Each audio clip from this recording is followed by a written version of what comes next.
परम प्रेममय श्री श्री ठाकुर अनुकूल चंद्रंकर श्रीहस्त लिखित सत्यानुसरण ग्रंथ पाठ पृष्ठ 15 विषय दुख को इच्छा कले तड़ी दिया जाई पारे। संकोचन ही दुख एवं प्रसारण ही सुख। जहिरे हृदय रे दुर्बलता आसे भय आसे तहिरे ही आनंदर अभाव आउ ताहा ही दुख। चाहिबाटा न पाइबा ही दुख। किछि चाह नहीं सबु अवस्था राजी थाओ। दुख तुमर कौन करिवो?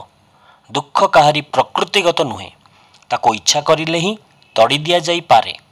परम पितांक निकटरे प्रार्थना कर तुमर इच्छा ही मंगल। मु जाने ना केउथिरे मोर मंगल हेब। मो भितरे तुमर इच्छा ही पूर्ण हेउ आउ सेथिपाई तुमे राजी थाओ। आनंदरे रहिबो। दुख तुमको स्पर्श करि परिबो नाही। काहारी दुखर कारण हुओ नाही, केही तुमर दुखर कारण हेबे नाही। दुख भी एक रकमर भाव, सुख भी एक रकमर भाव। अभावर बा चाहिबार भावटा ही दुख।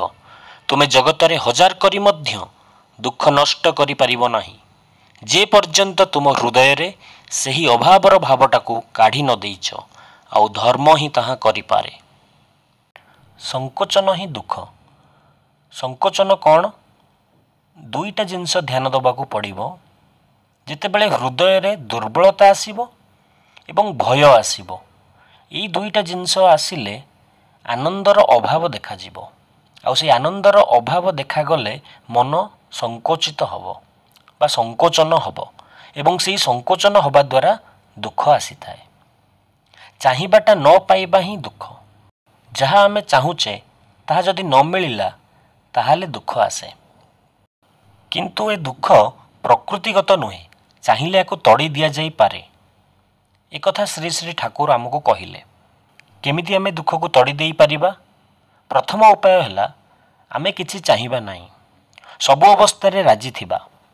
दुख आमको स्पर्श मध्य करि परिबो नाही।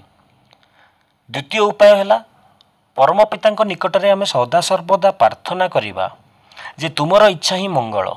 मु जाने ना केउथेरे मोर मंगल। तेबे मध्य दुख हमको स्पर्श करि परिबो नाही। एवं श्री श्री ठाकुरंकर तृतीय उपायटी हैला काहारी दुखर कारण हुओ ना, देखिबो केही तुमर दुखर कारण हेबे नाही।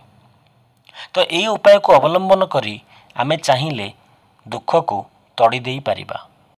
कारण दुख हो बा सुख हो, ये सबु भाव, ये दुईटा एक रकमर भाव। एहाकू नष्ट करि परिबा नाही आमे जे पर्यंत अभावर भाव को काढ़ी बाहर को बाहर न करिचे। एवं धर्म ही यह करिपारे। धर्मर जदि चलिबा, धर्म को यदि रक्षा करिबा, ताले सुख दुख केही मध्य हमको स्पर्श करि परिबो नाही। एई कथा श्री श्री ठाकुर एठारे हमको बुझाइछंती। बुद्धदेवଙ୍କ बाणी को भी जदि आमे पर्यालोचना करिबा, सेठारे मध्य सेई कथा कुहा जाइछि, कामनार विनाशरे दुखर विनाश। कौनसी जिनिस को चाह नाही, देखिबो दुख तुमको स्पर्श मध्य करि परिबो नाही। श्री श्री ठाकुर मध्य हमको सही कथा बुझाइछंती। जय गुरु।